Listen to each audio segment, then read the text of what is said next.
And we're off. So, all right. So today I'm reviewing the iENYRID M4 Pro S Plus scooter. Long name, but this is an electric scooter that has a normal price of $799, but it's on sale right now for $539. And for that price, this is a really good all-around scooter for the city. It's not really targeted for off-road use, but going off in grass like I am right now is fine. It does have 10-inch pneumatic tires, so these are air-filled. So potentially they could get it flat, but I haven't had any issues. But yeah, they handle grass and dirt and stuff like that fine. But the scooter does have front and rear shocks. These aren't adjustable, but right now I'm going over some grass. I feel the bumps, but nothing too drastic, so it doesn't feel like too out of control. The scooter does handle very well. Handlebars are really nice, but this does have an 800-watt motor, and this is a 48-volt system, so it's not super powerful. But again, if you are having a little bit of some momentum when you are going up hills or going in grass, it should be fine. But if you are starting from like a complete stop in thick grass and stuff, it will be a little bit slower for you to get up to speed. All right, so let's talk about the top speed. So on the website, they say that this scooter can get up to 28 miles per hour, but in my speed test, which didn't record the audio, so that's why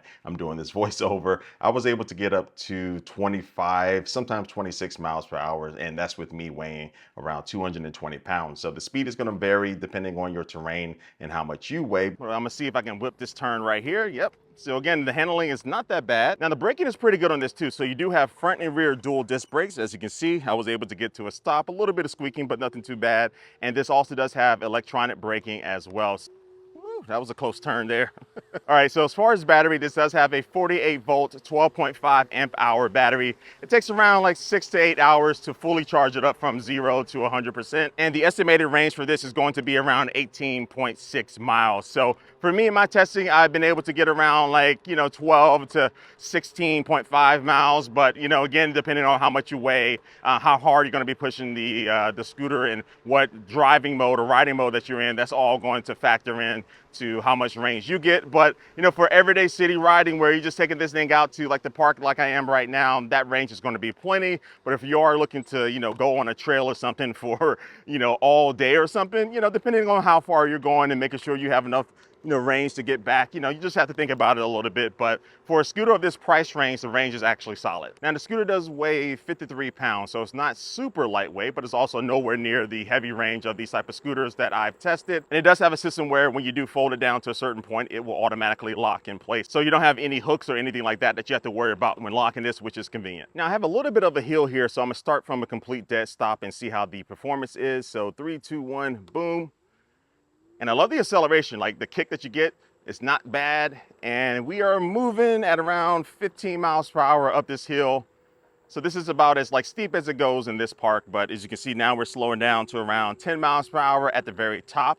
But we got up it. So yeah, that wasn't that bad. And especially for the price range, we have to keep that in mind. And this doesn't have like dual motors or anything like that. For the 800-watt motor, it actually performed pretty decent on that hill. All right, so let's talk about the design of this scooter real quick. So it has a mostly black design with this type of like orange accents going around it. So it looks good. Cable management is good. You have this nice big rubber deck on the scooter here, so my size 12 feet fit just fine, side by side on it. And it does have front and rear plastic fenders to keep you protected from water, splashes, debris, stuff like that when you are riding around. And I also do like the fact that the handlebars do fold in. You just need to give them a few twists, and then now you can fold them in for easier storage and to make it a little bit easier to put inside of your car or something. Now the display is pretty good. It's a color LCD display, nice and big, gives you all of that relevant information that you're looking for: battery, speedometer, your distance, and all that stuff that you want on a scooter here. And then also you can see the 3 different riding modes that you are in, and you do have some controls on the left side of the handlebars to be able to navigate the display. As far as lighting, you do have a really good headlight on the front, and then also you do have a tail light that's built into the rear fender. It's a little bit higher up than what I would want. I would like them to kind of place that a little bit lower on the fender, but nothing too bad. But you also do get turn signals on this scooter, which you don't always see at this price range. So this is a good scooter to ride in traffic to let people know what's going on in front of you and behind you. Something else that's nice as far as lighting is that you do get these side side lights, which aren't customizable or anything, but do add to the visibility when you are riding in low light conditions. And it's a little extra flair of design, which I do like. And as far as water resistance, this scooter is rated IP54. Don't leave it outside in a torrential downpour or anything, but if you do get caught in the rain, a little shower or something, this scooter should be fine as far as like water tightness. And okay, so up to this point, my review of this scooter has been pretty positive because it's a pretty good scooter, but there is one issue that I had that did cause some inconvenience, and that's the fact that this scooter does come pre-installed with a seat, which is good, right? It's an additional option as far as like how you can ride this scooter, and it does have a little bit of suspension, and the seat performs, you know, decent for a stock seat.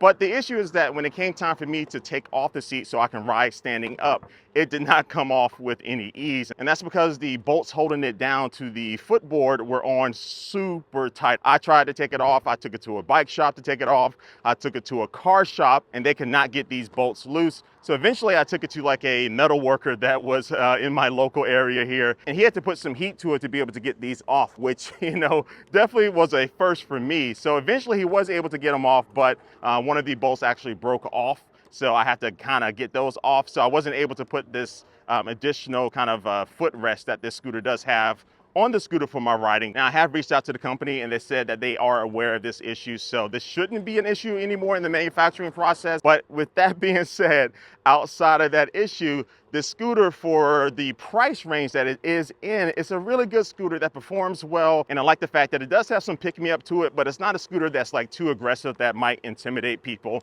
So for the price, the performance is all around good. Hopefully you just don't have the issue with the seat. And all right, so this has been my review of the iENYRID M4 Pro S Plus scooter. Long name, but I'll drop a link down below to this scooter. It might be an affiliate link, and if it is, that does help support this channel. But yeah, let me know what you think about this scooter yourself. And like always, I do want to thank you for watching this video, and I will catch you later. Peace.